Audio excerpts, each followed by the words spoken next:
The Port of Houston is one of Houston's largest institutions, both in size and in importance. The port covers almost 25 miles of shoreline, with close to 200 businesses calling the port home. A view on Google Maps shows just how massive this area is, with huge rows of colorful containers and oil tanks standing tall as massive vessels move by. An imposing display to be sure, one that helps project just how many goods move through this area. The Port of Houston as we know it is actually the second port for Houston. The first one was located about 25 miles upstream from its current location, in an area known as Allen's Landing. This was a riverboat stop, known only for riverboats and other brown water vessels that were traveling up and down the Buffalo Bayou. If one wanted to ship anything of value out of the area, they would need to go to Galveston and use their port facilities for that purpose. The 1900 hurricane destroyed Galveston and its port facilities.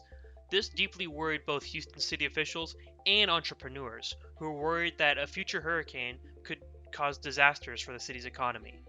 As such, plans and funds were gathered to begin building Houston's own deepwater port. Construction began in 1910, with construction being completed in 1914. However, the outbreak of World War I in Europe rendered any and all exports to be a lot lower than expected.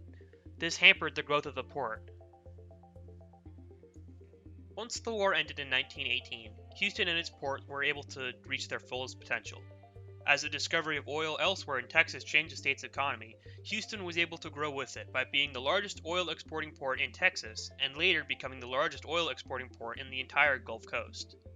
This is the beginning of a theme for Houston and the port, as the area would quickly change from an agricultural economy based around cotton production into an industrialized economy based on oil and oil refining.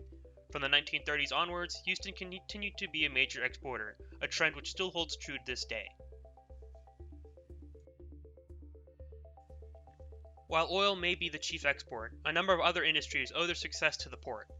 Various European car manufacturers like Volkswagen and Audi send most of their cars through the port and onto the various rail lines and into the Midwest.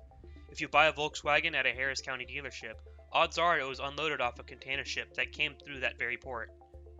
The steel industry is another prominent example, with huge quantities of steel being shipped out annually. In 2008, for example, the port exceeded their previous record for steel export by almost 8%, and an increase from 2007's export record by almost 35%. This amounts to a grand total of almost 20,000 tons more steel being shipped out in 2008 than in 2007.